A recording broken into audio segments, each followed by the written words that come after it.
സർവശക്തനായ ദൈവത്തിന്റെ വലിയ തിരുനാമത്തിന് മഹത്വം ഉണ്ടായിരിക്കട്ടെ. കർത്താവിൽ പ്രിയർ, പ്രപഞ്ചം ദൈവ സൃഷ്ടിയെങ്കിൽ പ്രപഞ്ചം കേട്ട ഏറ്റവും വലിയ സന്ദേശമാണ് വിശുദ്ധ കന്യകാമറിയം കേട്ട അരുളപ്പാട്.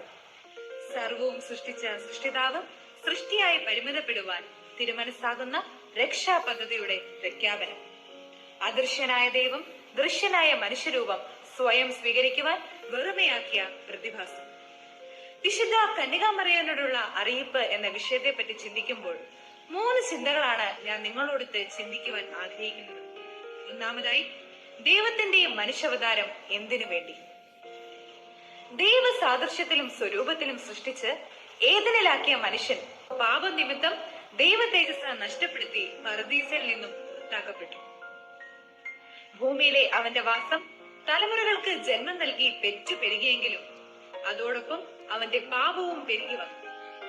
മോശ മുഖാന്തരം ദൈവം നേരിട്ട് കൽപ്പനകളും പ്രമാണങ്ങളും നൽകിയും കാലാകാലങ്ങളിൽ പ്രവാചകന്മാരെയും ന്യായാധിപന്മാരെയും എഴുന്നേൽപ്പിച്ചും അവരെ വഴിനിർത്തിയും വീണ്ടെടുക്കുവാൻ ശ്രമിച്ചുകൊണ്ടേയിരുന്നു. എന്നാൽ മനുഷ്യർ പൈശാചിക ബന്ധനത്തിലും പാപാസക്തിയിലും അടിമപ്പെട്ട് അന്ധകാരത്തിലേക്ക് അകപ്പെട്ടു.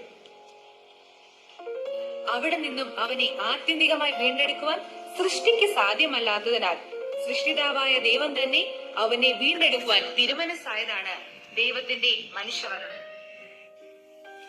രണ്ടാമതായി, ഈ മനുഷ്യാവതാരം എങ്ങനെ സാധ്യമാക്കി? മനുഷ്യാവതാരം ദൈവത്തിന് എങ്ങനെയും സാധ്യമായിരിക്കെ സൃഷ്ടിയുടെ രക്ഷയ്ക്ക് സൃഷ്ടിയുടെ പങ്കാളിത്തം നൽകാൻ ദൈവം തിരുമനസ്സായതാണ് വിശുദ്ധ കന്യകാമറിയാമിലൂടെയുള്ള വചനവും തിരുജനനവും. ദൈവവും മനുഷ്യനുമല്ലാത്ത മാലാഖയിലൂടെ ദൈവത്തിന്റെ അരുളപ്പാട് അഥവാ വചനിപ്പ് മനുഷ്യപ്രതിനിധിയായ വിശുദ്ധ കന്യകാമറിയാമിലേക്ക് ഇറങ്ങി വന്നു. മൂന്നാമതായി, മനുഷ്യാവതാരത്തിൽ കന്യകാമറിയാമിന്റെ പങ്ക്. കളങ്കം പറ്റാത്ത കന്യകയുടെ വിശുദ്ധിയും കൗമാരത്തിന്റെ ആശ്ചര്യം കലർന്ന സന്ദേഹവും ദേവാലയവാസത്തിന്റെ പരിമളവും ദൈവഹിതത്തിന് വിധേയപ്പെടുന്ന മനോഭാവം മാത്രമായിരുന്നു മറിയം എന്ന ബാലികയ്ക്ക് സ്വന്തമായിട്ടുണ്ടായിരുന്നത്. ഈ വിശുദ്ധിയുടെയും ലാളിത്യത്തിന്റെയും സമർപ്പണത്തിന്റെയും ആൾരൂപമായ മറിയത്തിന്റെ ഉദരത്തിലേക്കാണ് ദൈവവചനം നിക്ഷേപിക്കപ്പെട്ടത്. ഈ വചനം തന്റെ ഉദരത്തിൽ ജഡം ധരിച്ചതു മുതൽ സ്വാഭാവികമായും ഏതൊരു സ്ത്രീക്കും ഉണ്ടാകാവുന്ന ശാരീരിക മാനസിക ക്ലേശങ്ങളിലൂടെ വിശുദ്ധ കന്യകാമറിയാമും കടന്നുപോയിട്ടുണ്ടാകാം.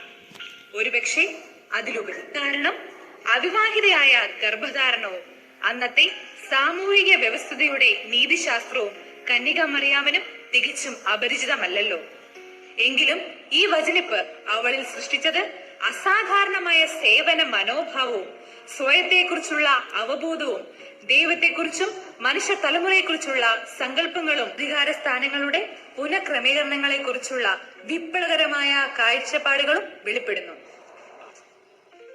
യേശുക്രിസ്തു ദൈവമായിരിക്കെ ആ യേശുക്രിസ്തുവിനെ പെറ്റവളെ ദൈവമാതാവെന്നെ വിശേഷിപ്പിക്കുവാൻ കഴിയും. 10 മാസം ദൈവപുത്രനെ ഉദരത്തിൽ സ്വന്തമാക്കുകയും അതിനുശേഷം പാലൂട്ടുവാനും മടിയിൽ താലോലിക്കുവാനും ശൈശവത്തിന്റെ ശിക്ഷണത്തിൽ വളർത്തുവാനും കൈപിടിച്ച് ദേവാലയത്തിൽ കൊണ്ടുപോകുവാനും ഇവൾക്കല്ലാതെ ഈ മഹാഭാഗ്യങ്ങൾ മാലാഖമാർക്കോ മനുഷ്യകുലത്തിൽ പിറന്ന മറ്റാർക്കുമോ അപ്രാപ്യമായിരുന്നു.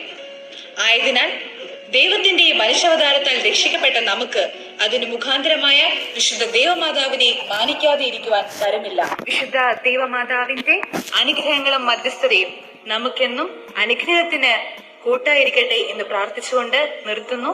നന്ദി.